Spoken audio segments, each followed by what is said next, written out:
এই যে দেখো, আমরা 6 ভাই বোন। আমাদের 6 ভাই বোনকে রাখার জন্য আমাদের বাবা আমাদেরকে একটা রুম দেয় এবং রুমটাতে থাকার জন্য 6টা বেড দেয়, যেখানে আমরা 6 ভাই বোন ঘুমাতে পারি। কিন্তু রুমটা ছোট হওয়ার কারণে বেড রাখার পর অন্য কোনো জিনিসপত্র রাখার জায়গা হচ্ছিল না। তাই আমরা ঘর থেকে সব জিনিসপত্র বের করে দিই এবং আমাদের বাবাকে বলি। আমাদের বাবাকে বলার পর আমাদের বাবা বাজার থেকে একটা ইঞ্জিনিয়ার ডেকে নিয়ে আসে এবং ইঞ্জিনিয়ারকে বলে আমাদের রুমটা সুন্দর করে ডেকোরেশন করে দিতে। ইঞ্জিনিয়ার আসার পর আমাদের রুমে প্রথমে 2 তলা করে 3টা বেড তৈরি করে এবং বেডের ওপর নরম তোশক পেরে দেয়।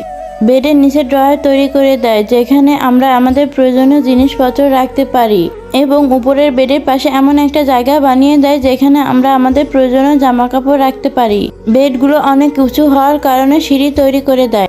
সিঁড়িগুলো ড্রয়ার সিস্টেম করে দেয় যাতে আমরা আমাদের প্রয়োজনীয় জিনিসপত্র ও টাকা পয়সা সবকিছু রাখতে পারি।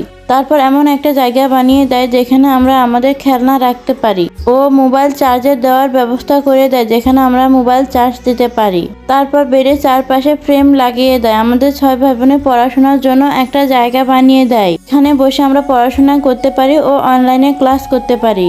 তারপর এয়ার কুলার লাগিয়ে দেয়। তারপর আমাদের প্রয়োজনীয় বইপত্র রাখার জন্য একটা বুকশেলফ বানিয়ে দেয়, যেখানে আমরা আমাদের বইপত্র রাখতে পারি। আর কিছু বলবো না। তোমরা যদি মাকে ভালোবেসে থাকো তাহলে চ্যানেলটি লাইক ও সাবস্ক্রাইব করে দিও।